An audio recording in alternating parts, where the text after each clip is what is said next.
नमस्कार दोस्तों, स्वागत है आप सभी का teaching bye Amarjeet sir YouTube channel पर। यहाँ हम आपकी तैयारी को नेक्स्ट लेवल तक लेकर जाएंगे, चाहे आप UPSC, PCS, SSC, railway, defence या किसी भी कॉम्पिटेटिव एग्जाम्स की प्रिपरेशन कर रहे हो। तो शुरू करते हैं आज के सेशन को सिंपल एक्सप्लेनेशन और एग्जाम ओरिएंटेड अप्रोच के साथ में। Let's begin. जैसा कि आपने पहली दो वीडियो में देखा था कि हमने जो पहले टॉपिक्स थे यानी कि पाषाण काल, सैधम सभ्यता एवं संस्कृति, वैदिक काल और आपका बौद्ध धर्म, जैन धर्म और शैव एवं भागवत धर्म, ये हम दोनों वीडियो में पिछली जो दो वीडियो थी उनमें हम डिस्कस कर चुके हैं। इनसे रिलेटेड जितने भी हमारे इंपॉर्टेंट क्वेश्चंस थे और आज के सेशन में हम डिस्कस करेंगे, यानी कि जो इंपॉर्टेंट क्वेश्चंस रहेंगे वो आपके यानी कि जो टॉपिक रहेंगे आपके छठी सती ईस्वी पूर्व राजनीतिक दशा से और आपका यूनानी आक्रमण से और आपका मौर्य साम्राज्य से। सो आज इन टॉपिक्स के बारे में जो भी इंपॉर्टेंट क्वेश्चंस हैं उनको डिस्कस करते हैं। और देखो, जो अगर आपको इसकी पीडीएफ चाहिए, यानी कि जो इस लेक्चर की पीडीएफ है वो आपको टेलीग्राम चैनल पे मिल जाएगी। आप वहाँ से डिस्क्रिप्शन में जाके टेलीग्राम चैनल को ज्वाइन कर सकते हो। सो समझते हैं, आइए आज के टॉपिक को। तो आपका टॉपिक है यानी कि छठी सती ईस्वी पूर्व राजनीतिक दशा। तो जैसा कि आप स्क्रीन पर देख पा रहे हो, आपका जो फर्स्ट क्वेश्चन है उसमें पूछा हुआ कि गौतम बुद्ध के समय का प्रसिद्ध जो मतलब कि वैद्य जीविक जिसके दरबार से संबंधित था। यानी कि यदि हम बात करें जो गौतम बुद्ध के समय में जो ये प्रसिद्ध वैद्य हुआ करते थे, ठीक है, जीवक, तो ये किसके दरबार से संबंधित थे? तो ऑप्शन में आपके दिए हुए हैं बिंबिसार, चंड, प्रत्योद और प्रसेनजित और उद्यन। तो नॉर्मली अगर हम बात करें तो ये बिंबिसार के दरबार से संबंधित हैं, ठीक है, क्योंकि गौतम बुद्ध के समय का अगर हम बात करें तो प्रसिद्ध जो एक वैद्य जीविक थे ये बिंबिसार के दरबार से संबंधित थे। और बिंबिसार ने अपने राजवैद्य जीविक को अवंती नरेश, ठीक है, अवंती नरेश चंद प्रद्योग के राज्य में ही चिकित्सा के मतलब कि चिकित्सा सेवा के लिए वहाँ पे भेजा था। और बिंबिसार की यदि हम बात करें तो जो हर्यक वंश का ये प्रथम यानी कि शक्तिशाली शासक भी माना जाता है, ठीक है। जो बिंबिसार है ये आपके हर्यक वंश के यानी कि प्रथम शक्तिशाली शासक माने जाते हैं, जो कि मगध साम्राज्य का वास्तविक संस्थापक था, ये भी ध्यान रखना। ये जो थे यानी कि आपके मगध यानी कि मगध साम्राज्य, ठीक है, मगध साम्राज्य के वास्तविक संस्थापक भी माने जाते हैं। और बिंबिसार हर्यक वंश का प्रथम शक्तिशाली शासक भी माना जाता है। तो ऑप्शन आपका करेक्ट हो जाएगा इसका, option number A. Next question पे चलते हैं। नेक्स्ट क्वेश्चन है आपका कि निम्नलिखित में से कौन सा सही सुमेलित नहीं है।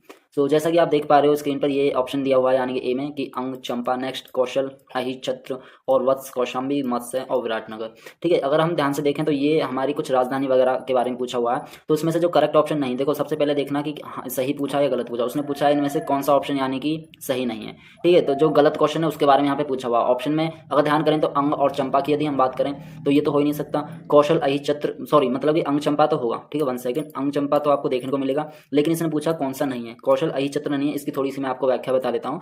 जो कौशल महाजनपद की जो राजधानी हुआ करती थी, यानी जो कौशल, वैसे ऑप्शन इसका बी होगा, जो कौशल महाजनपद की राजधानी हुआ करती थी वो आपकी साकेत, वो जो हुआ करती थी आपकी साकेत और तथा श्रावस्ती, ठीक है, ये आपको ध्यान रखना, वो श्रावस्ती हुआ करती थी, ठीक है। और उत्तरी पांचाल की यदि हम बात करें तो राजधानी अहिच्छत्र थी और दक्षिणी पांचाल की राजधानी जो थी आपकी कांपिल्य थी। तो ओवरऑल देखें तो ये आपका जो ऑप्शन मतलब कि सुमेलित नहीं, सही सुमेलित नहीं, वो सेकंड वाला नहीं, बाकी सारे आपके सही सुमेलित हैं। तो इसका जो करेक्ट ऑप्शन हो जाएगा वो ऑप्शन नंबर बी होगा, जो कि सुमेलित सही से नहीं है, बाकी सभी यानी करेक्ट सीक्वेंस मतलब करेक्ट उनकी जो राजधानी वो लगी हुई है। नेक्स्ट क्वेश्चन पे चलते हैं। नेक्स्ट क्वेश्चन है आपका कि चंपा किस महाजनपद की राजधानी थी, ठीक है। चंपा देखो बहुत बेसिक है, किस महाजनपद की, महाजनपद के बारे में पूछा कि मगध की थी या वाज्य या कौशल या अंग की थी, ठीक है। तो नॉर्मली बेसिक बात करें तो अंग की ही महाजनपद की राजधानी थी, क्योंकि देखो बिहार के वर्तमान भागलपुर तथा मुंगेर के जिले जो अंग है महाजनपद के अंतर्गत थे और इसकी राजधानी जो हुआ करती थी वो चंपा हुआ करती थी, ठीक है। इसकी जो राजधानी हुआ करती थी वो चंपा हुआ करती थी। और चंपा का जो प्राचीन नाम हम देखते हैं तो वो मालिनी हमें प्राप्त होता है, वो प्राचीन नाम जो था इसका वो मालिनी, ध्यान रखिएगा, वो मालिनी हमें प्राप्त होता है। और दीर्घ निकाय के अनुसार यदि हम बात करें तो इस नगर निर्माण की योजना वास्तुकार जो कि महागोविंद हुआ करते थे, ठीक है, वो एक वास्तुकार थे जिनका नाम था महागोविंद, ठीक है, जिनका नाम था महागोविंद। तो उनके द्वारा यानी कि कह सकते हैं इसका नगर निर्माण किया गया था, इस नगर निर्माण की योजना का, जो कि वास्तुकार हुआ करते थे। चलते हैं नेक्स्ट टॉपिक की तरफ, नेक्स्ट क्वेश्चन की तरफ। नेक्स्ट क्वेश्चन है आपका कि निम्नलिखित में से कौन सा एक सुमेलित नहीं है। देखो यहाँ पे पूछा इसने कि नहीं है, यानी ऑप्शन में आप जैसा कि देख सकते हो कि कम्बोज के दिया हुआ है आगे यानी कि राजपुर, हाटा, अश्मका, पौटन, पौटल, शूरसेन, कौशाम्बी, कौशल, श्रावस्ती।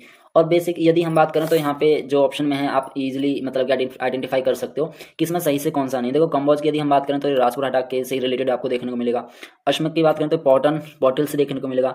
लेकिन सूरसेन जो आपका कौशाम्बी में नहीं है, ये आपका मथुरा से रिलेटेड है, ध्यान रखिएगा। जो सूरसेन है ये आपका मथुरा, सूरसेन की बात करें तो आपका मथुरा से रिलेटेड है। और कौशल आपका ये साकेत और श्रावस्ती, जैसा कि अभी मैंने अभी आपको बताया था, ठीक है, पहले वाले क्वेश्चन में, कि जो कौशल महाजनपद था उसकी राजधानी साकेत तथा श्रावस्ती थी, और ये मतलब उत्तरी पांचाल की राजधानी अहिच्छत्र थी, और दक्षिणी पांचाल की राजधानी आपकी कापिल्य थी। ठीक है, तो चलते हैं नेक्स्ट क्वेश्चन की तरफ। नेक्स्ट क्वेश्चन आप देख पा रहे हो, जैसे कि वर्तमान उत्तर प्रदेश में भारत के प्राचीनतम 16 महाजनपद में से कुल कितने महाजनपद स्थित थे। देखो अच्छा क्वेश्चन है कि छठी शताब्दी की यदि हम बात करें ईसवी पूर्व, मतलब छठी शताब्दी ईसवी पूर्व के दौरान जो हमारे टोटल जो महाजनपद थे 16 महाजनपद में से कुल 8 महाजनपद वर्तमान में उत्तर प्रदेश में स्थित थे। तो इसका ऑप्शन हो जाएगा पहले 8। ठीक है, और वो जो 8 थे वो कौन कौन से थे, तो ध्यान रखिएगा। एक आपका था यानी कि कुरु, ठीक, कुरु, और एक आपका था पांचाल, ठीक, पांचाल, और एक आपका होगा काशी, ठीक है, और एक आपका हो गया कौशल, ठीक, और एक आपका होगा सूरसेन, और एक आपका होगा चेदी, और एक आपका होगा वत्स, और लास्ट आपका होगा मल्ल। ठीक है, तो ये जो थे आपके 8 यानी कि इसमें महाजनपद थे, और मतलब 16 महाजनपद में से ये 8 महाजनपद जो थे वो वर्तमान में उत्तर प्रदेश के भारत के प्राचीनतम में हुआ करते थे। ठीक है, नेक्स्ट टॉपिक पे आते हैं, आपका यूनानी आक्रमण है। ठीक है, यूनानी आक्रमण से जो आपके इंपॉर्टेंट क्वेश्चन हैं उसको डिस्कस करते हैं। जैसे कि आप क्वेश्चन देख पा रहे हो कि पश्चिमी उत्तर भारत में सिकंदर की सफलता निम्न कारणों से थी। देखो यहाँ पे स्टेटमेंट दी हुई है, और उसमें ये पूछा कि जो पश्चिमी क्षेत्र के पश्चिमी भारत की यदि हम बात करें तो वहाँ पे जो सिकंदर ने जब वहाँ पे सफलता अपनी प्राप्त की थी युद्ध के दौरान, तो वो कौन कौन से कारण थे। पहला दिया हुआ है इसमें कि उस समय भारत में कोई केंद्रीय सत्ता नहीं थी। नेक्स्ट है आपका उसकी फौज बेहतर थी। नेक्स्ट है उसे देशद्रोही शासकों से सहायता मिली थी, और जो कि यह एक अच्छा प्रशासक था। ठीक है, तो अगर उसमें ऑप्शन में पूछा गया है कि सही उत्तर का चयन करना, यानी जो आपको ये ऑप्शन दिए हुए चारों, इनमें से कौन सा करेक्ट ऑप्शन करेक्ट होगा। अगर हम ध्यान से देखें इसको कि पहला वाला पॉइंट आपको दिया हुआ कि उस समय भारत में कोई केंद्र सत्ता नहीं थी, तो ये भी बात सही है कि उस टाइम पे यानी कि पश्चिम भारत के उस काल में जब सिकंदर ने सफलता प्राप्त की थी, हासिल की थी, तो उस समय भारत में किसी भी प्रकार की कोई केंद्रीय सत्ता नहीं थी। ठीक है, और उसकी फौज भी काफ़ी बेहतर थी, यानी कि तरह तरह की जो मतलब कि ये कह सकते हैं सेल्फ डिफेंस टेक्निक्स वगैरह ये सब जानते थे अच्छे से, और ठीक है, और बहुत अच्छी अच्छी कलाएं उनको आती थी। और थर्ड की यदि हम बात करें तो उसे देशद्रोही शासकों ने मतलब उसको मतलब इसे जो ये था सिकंदर यानी कि देशद्रोही जो शासक हुआ करते तो उन्होंने उसकी सहायता करी थी। तो ये भी आपका ऑप्शन यहाँ पे सही हो जाएगा। लेकिन वह एक अच्छा प्रशासक था ऐसा तो हमने नहीं पढ़ा है, क्योंकि वो एक अच्छा प्रशासक था ही नहीं। तो इसमें आपके ऑप्शन केवल 1 2 3 ही करेक्ट होंगे। ऑप्शन में आप देख सकते हो, तो ऑप्शन में 1 2 3 1 2 3 यानी आपका करेक्ट ऑप्शन हो जाएगा 1 2 3। नेक्स्ट क्वेश्चन है आपका कि उस वीर भारतीय राजा का नाम बताइए जिसे सिकंदर ने झेलम के तट पर पराजित किया था। अब देखो झेलम नॉर्मली अगर हम बात करें तो झेलम क्या है, आप कमेंट सेक्शन में बताइएगा कि झेलम क्या है ये। ठीक है, इसके आंसर आप कमेंट में बताना कि झेलम जो ये क्या है। नॉर्मली यहाँ पे क्वेश्चन पूछा कि उस भारतीय राजा का नाम बताना है, वीर भारतीय राजा का, जो कि यानी कि जिसे मतलब सिकंदर ने जो है मतलब कि हरा दिया था झेलम के तट पर। देखो आप वैसे भी लॉजिक लगा सकते हो तट और झेलम इसको मतलब लिंक इंटरलिंक करके। तो नॉर्मली वो जो था वो आपका पुरु यानी कि पौरस के नाम से था, क्योंकि पुरु पौरस ही बोलते थे, और ये राज्य मतलब कि झेलम और चेनाब नदी। ठीक है, देखो झेलम अभी क्या, झेलम और चेनाब, झेलम और चेनाब, झेलम और चेनाब यानी कि नदी है। ठीक है, इनके बीच में मतलब कि जो झेलम और चेनाब के बीच में एक राज्य बसा हुआ था, और सिकंदर ने झेलम नदी के तट पर ही पुरु को पराजित किया था। परंतु उसकी वीरता से प्रभावित होकर सिकंदर ने उसे अपना मित्र बना लिया, क्योंकि देखो भले ही इन दोनों में युद्ध हुआ था, लेकिन इसको उसने अपना मित्र बना लिया उसकी मतलब वीरता को देखकर, और उसे ना अपना राज्य और कुछ नए इलाके इसको प्रदान कर दिए, और फिर उसके बाद में ये यहाँ से चले गए। नेक्स्ट टॉपिक है आपका, इसका करेक्ट आंसर आपका ये भी हो जाएगा। नेक्स्ट टॉपिक है आपका मौर्य साम्राज्य।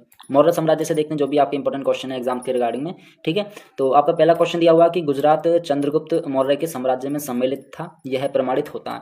ठीक है, यानी गुजरात जो मतलब कि ये गुजरात के अंदर जो चंद्रगुप्त मौर्य के साम्राज्य में ये पूछा हुआ है कि ये हमें वो कौन कौन से प्रमाण मिले। ऑप्शन में दिए हुए आपके ग्रीक विवरणों से, नेक्स्ट रुद्र दामन के जूनागढ़ शिलालेख अभिलेख से, जैन परंपरा से, फिर आपका अशोक के स्तंभलेख द्वितीय से। तो नॉर्मली अगर हम बात करें तो जो प्रमाण मिले हैं वो आपके केवल जूनागढ़ जो शिलालेख के अभिलेख है उसी से मिले हैं। ठीक है, इसमें ऑप्शन बी होगा। क्यों? क्योंकि रुद्रामन के जूनागढ़ शिलालेख में जो मतलब अनार्त और सौराष्ट्र यानी गुजरात प्रदेश में जो चंद्रगुप्त मौर्य के प्रांतीय राज्यपाल यानी पुष्पगुप्त यदि हम बात करें जो पुष्पगुप्त थे, तो पुष्पगुप्त द्वारा सिंचाई हेतु बांध के निर्माण का उल्लेख मिलता है, और जिससे कि ये सिद्ध होता है कि पश्चिमी भारत का जो यह भाग है ये मौर्य साम्राज्य में शामिल था। ठीक है, तो इससे रिलेटेड आपका ये ऑप्शन हो जाएगा second number, option is B correct. ठीक है, then option is B correct. Next question है आपका कि उत्तराखंड में सम्राट अशोक के शिलालेखों की एक प्रति कहाँ मिली थी। देखो अच्छा क्वेश्चन है। ये यहाँ पे पूछा कि उत्तराखंड के अंदर सम्राट अशोक के शिलालेख के बारे में बात की गई है, तो ये कौन सी जगह से मिली थी आपकी, नैनीताल से या पौड़ी से या टेहरी से या आपका कालसी से। और देखो जो शिलालेख के बारे में पूछा हुआ है इसके अंदर, तो शिलालेख नॉर्मली इसका जो शिलालेख मिला था यानी सम्राट अशोक के जो भी शिलालेख मिले थे वो हमारे कौन सी जगह से मिले थे, आपके मिले थे कालसी से। ठीक है, तो ध्यान रखिएगा कहाँ से मिले थे, आपके कालसी से मिले थे। और यदि हम कालसी की बात करें तो ये कालसी किस स्टेट के अंदर आपको देखने को मिलेगी, तो कालसी उत्तराखंड के देहरादून के अंदर, यानी कि उत्तराखंड के आपके देहरादून में ये आपको देखने को मिलेगी। और देहरादून के मतलब देहरादून डिस्ट्रिक्ट है इसके अंदर है, और यहाँ से अशोक का जो शिलालेख मिला है, ठीक है, अशोक का जो शिलालेख मिले, और इसीलिए मतलब कि इसे कालसी को एक ऐतिहासिक महत्व भी दिया हुआ है। तो इसका करेक्ट ऑप्शन हो जाएगा आपका डी। नेक्स्ट क्वेश्चन है आपका कि टालिमी फिलाडेल्फस तुर्मे जिसके साथ अशोक के राज ने संबंध थे, ठीक है, वह कहाँ का शासक था। देखो ये अशोक जो थे मतलब इनके साथ में इसके एक संबंध हुआ करते थे, तो ये जो राजनायक था ये कहाँ का शासक था हुआ करता था, ठीक है। तो नॉर्मली ऑप्शन में दिया हुआ आपका सायरन, मकदूनिया, मिस्र, सीरिया, ठीक है। तो बेसिकली जो ये था यानी ये जो शासक था ये आपका मिस्र से था, ठीक है, मिस्र का ये शासक था, क्योंकि मौर्य शासक अशोक जो थे इसके 13वें शिलालेख से मतलब यह ऐसा ज्ञात होता है, जो 13वां शिलालेख है ना उससे ऐसा ज्ञात होता है कि अशोक के पंचवन जो 5 यवन राजा हुआ करते थे, ठीक है। एक तो आपका ये एंटियोकस द्वितीय, एक थियोस सीरिया का शासक था, एक तुर्मे यानी कि तुर्मे टोलमी द्वितीय। तो ये अलग अलग यानी कि जो पांचों यहाँ पे यवन राजाओं के बारे में जो बता हुआ तो, और ऐसा और देखो इसके काफी इससे मतलब जो टालेमी फिलाडेल्फस तुर्मे इसके अशोक के साथ काफी मित्रपूर्ण संबंध हुआ करते थे। तो ये जो शासक था कहाँ का था, आपका मिस्र का था। तो ध्यान रखिएगा, इसका ऑप्शन आपका हो जाएगा सी। नेक्स्ट क्वेश्चन है आपका कि निम्नलिखित में से किस स्रोत में उल्लेखित है कि प्राचीन भारत में कोई दास्ता नहीं थी। और बेसिकली देखो यहाँ पे स्रोत के बारे में पूछा है, ठीक है। तो ऑप्शन दिया हुआ आपका अर्थशास्त्र, मुद्रा राक्षस, ठीक, और आपका वायु प्राण, और आपका मैग्नेथीज की इंडिका। तो ये देखो अलग अलग बुक्स लिखी हुई है, ध्यान से देखें। तो बेसिकली यहाँ से पूछा कि प्राचीन भारत से रिलेटेड है कि उसमें दास्तान नहीं थी, नहीं का मतलब पूछा कि इनमें से कौन से में नहीं थी। अर्थशास्त्र के अंदर आपको देखने को मिली, ठीक है, अर्थशास्त्र के अंदर भी आपको देखने को मिली, मुद्राक्ष के अंदर भी आपको देखने को मिली, वायु प्राण के अंदर भी देखने को मिली, लेकिन मैग्नेथीज ऑफ इंडिका यानी कि जो ये बुक है इसके अंदर आपको देखने को नहीं मिली। क्यों? क्योंकि मैग्नेथीज ने तत्कालीन भारतीय समाज को 7 श्रेणी में बांट दिया था, ठीक है। जो मैग्नेथीज थे इन्होंने 7 श्रेणी में मतलब जो भारतीय समाज को 7 श्रेणी में विभाजित कर दिया था, जो कि आपके कौन कौन से थे। एक था आपका दार्शनिक, ठीक है, एक दार्शनिक हो गया आपका दार्शनिक, और एक आपका था कृषक, और एक आपका हो गया यानी पशुपालक और कारीगर, ठीक है, पशुपालक, कारीगर, योद्धा, निरीक्षक और एवं मंत्री। तो ये 7 भागों में इसे बांट दिया गया था। और मैग्नेथीज भारतीय समाज में ऐसा बताया गया कि जो दास प्रथा के प्रचलित होने का उल्लेख नहीं करता, क्योंकि मौर्य काल में कोई भी व्यक्ति ना तो देखो अपनी जाति से बाहर विवाह कर सकता था और ना ही उससे भिन्न कोई पेशा अपना सकता था। तो ऐसा मतलब कि उल्लेख में बताया हुआ है। तो प्राचीन भारत की जो दास्ता में नहीं थी वो आपका ऑप्शन करेक्ट हो जाएगा इसका डी, यानी कि मैग्नेथीज की इंडिका। नेक्स्ट क्वेश्चन है आपका इंडिका का मूल लेखक इंडिका का मूल लेखक था। तो बेसिकली इंडिका भी आपने पहले क्वेश्चन देखा है मैग्नेथीज ऑफ इंडिका, तो ये आपका मैग्नेथीज से रिलेटेड है इंडिका, ठीक है, मैग्नेथीज इंडिका। नेक्स्ट क्वेश्चन है कि निम्नलिखित में से किसमें पुनर्विवाह वर्जित है यानी कि प्रोहिबिट्स है, जिसमें यानी पुनर्विवाह नहीं कर सकते हैं। और क्योंकि ऐसा मैं इसकी थोड़ी सी व्याख्या आपको बताना चाहूंगा, इसका वैसे सेकंड ऑप्शन हो जाएगा मनुस्मृति, क्योंकि मनुस्मृति के अंदर ऐसा उल्लेख दिया हुआ कि वह व्यक्ति जिसकी यानी कि पत्नी मर चुकी हो, या मतलब जिसे हम विडोर बोल सकते हैं, विदुर, यदि वो पुनर्विवाह कर सकता है तो, लेकिन विधवा जिस स्त्री का यानी पति मरवा उसको विडो, तो और उसे किसी प्रकार की यानी पुनर्विवाह की अनुमति नहीं थी, तो यहाँ पे उसको मनुस्मृति ऐसा बोला गया। नेक्स्ट क्वेश्चन है आपका सूची 1 को सूची 2 से सुमेलित कीजिए तथा सूची के नीचे दिए गए जो भी हमारे कूट हैं उनका हमको सही मतलब कि आंसर मैच करना। तो बेसिकली अगर हम बात करें तो यहाँ पे जो आपको सूची सेकंड में दी हुई है और सूची फर्स्ट में जो दी हुई है, इनको करेक्ट मतलब जो ये लेखक हैं और इन्होंने जो भी ये अलग अलग इनके ये कह सकते हैं जो यूनानी लेखक रहे हैं उनको हमें मैच करना। तो बेसिकली चंद्रगुप्त की अगर हम बात करें तो चंद्रगुप्त जो थे ये किससे रिलेटेड थे आपके, बेसिकली हाँ अगर देखो चंद्रगुप्त जो थे आपके सेंड्रोकोटस से रिलेटेड थे। बिंदुसार की यदि हम बात करें तो बिंदुसार आपके ये अमित्र घात से रिलेटेड थे। और यदि अशोक की बात करें तो ये पियदसी से रिलेटेड थे। और चाणक्य की यदि हम बात करें तो चाणक्य आपके यानी जो विश्वगुप्त नाम से जाने जाते हैं, यानी इनकी ये पहचान है अलग अलग भारतीय ग्रंथों में ऐसा उल्लेखित है।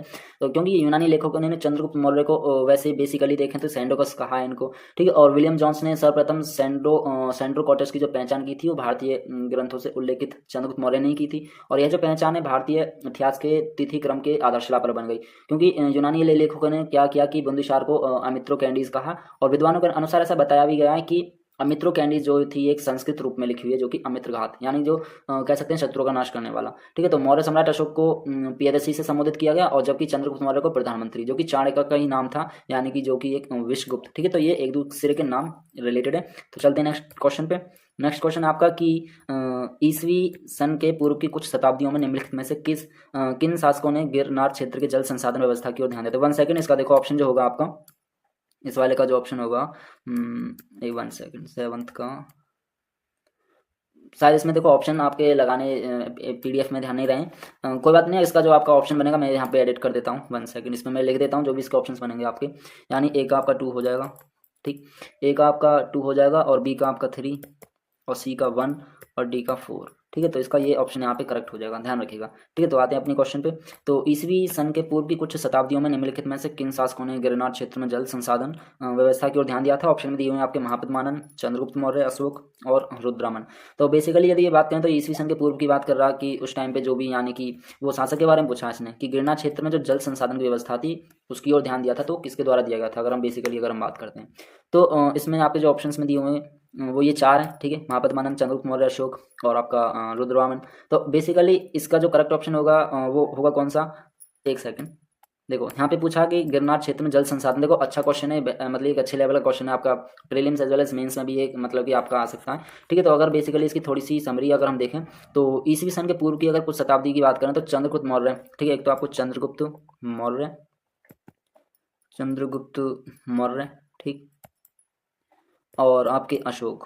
ठीक है, चंद्रगुप्त मौर्य और अशोक ये गिरनार क्षेत्र के जल संसाधन व्यवस्था की ओर इन्होंने ध्यान दिया था। और चंद्रगुप्त मौर्य ने ये सुदर्शन झील पर यानी कि सुदर्शन झील खुदवाई, और अशोक ने ईसवी पूर्व में यानी 3वीं शताब्दी में इससे नहरें निकाली थी। तो ये भी चीज़ ध्यान रखना। ठीक है, इससे क्या करी थी, नहरें निकाली थी। और बेसिकली यदि हम बात करें तो जो मतलब शासक रुद्ररामन के जूनागढ़ अभिलेख में मतलब इन दोनों के कार्य का वर्णन है, यानी चंद्रगुप्त मौर्य का भी और अशोक का भी। तो बेसिकली इसका जो करेक्ट ऑप्शन होगा वो आपको यानी कि ऑप्शन नंबर 2 और 3 देखने को मिलेगा, यानी कि बी ऑप्शन। इसमें आपको 2 और 3 देखने को मिलेगा, और ऑप्शन में जैसे आप देख सकते हो 2 और 3 यानी कि बी, ऑप्शन नंबर बी आपको करेक्ट देखने को मिलेगा। ठीक, नेक्स्ट क्वेश्चन है आपका कि चंद्रगुप्त मौर्य ने सेल्यूकस को किस वर्ष में पराजित किया था? देखो बहुत सिंपल क्वेश्चन है। तो ये आपका 305 ईस्वी पूर्व में मतलब कि चंद्रगुप्त मौर्य ने सेल्यूकस को मतलब कि पराजित कर दिया था। और ये मौर्य वंश के संस्थापक थे चंद्रगुप्त मौर्य, और सिकंदर के साम्राज्य में ही पूरी भाग के जो प्रशासक हुआ करते थे सेल्यूकस की आक्रमणकारी सेना को लगभग यानी 305 के अंदर इन्होंने परास्त कर दिया था, यानी इसको सेल्यूकस को। तो चंद्रगुप्त मौर्य जो थे इन्होंने ये आप अभी ये तो मैंने बता दिया कि जो ये मौर्य वंश से थे, ठीक है, वंश में भी आ गया, ये मौर्य वंश से हुआ करते थे। और जो संस्थापक थे ये चंद्रगुप्त मौर्य यानी इसी वंश के संस्थापक हुआ करते थे। ठीक है, तो आपका ऑप्शन हो जाएगा सी, 305 ईस्वी पूर्व में सेल्यूकस को इन्होंने मतलब कि इसको पराजित कर दिया था। ठीक है, तो ओवरऑल ये थे आपके जो यानी कि जो आज के हमने टॉपिक से रिलेटेड जो भी इंपॉर्टेंट क्वेश्चन डिस्कस करे थे, यानी कि आपके छठी सती ईस्वी पूर्व राजनीतिक दशा और यूनानी आक्रमण और मौर्य साम्राज्य। तो आई होप कि आपको ये सारे अच्छे से समझ आए होंगे सारे क्वेश्चंस। और देखो अगर आपको इसकी PDF चाहिए तो आप टेलीग्राम चैनल को ज्वाइन कर लीजिएगा, वो मैं आपको डिस्क्रिप्शन में प्रोवाइड कर दूंगा। So thank you so much for watching this session. अगर ये वीडियो आपके लिए हेल्पफुल रहा हो तो हमारे साथ जुड़े रहिए और लाइक, शेयर और कमेंट करें। ठीक है, मिलते हैं नेक्स्ट क्लास में। टेक केयर, जय हिंद।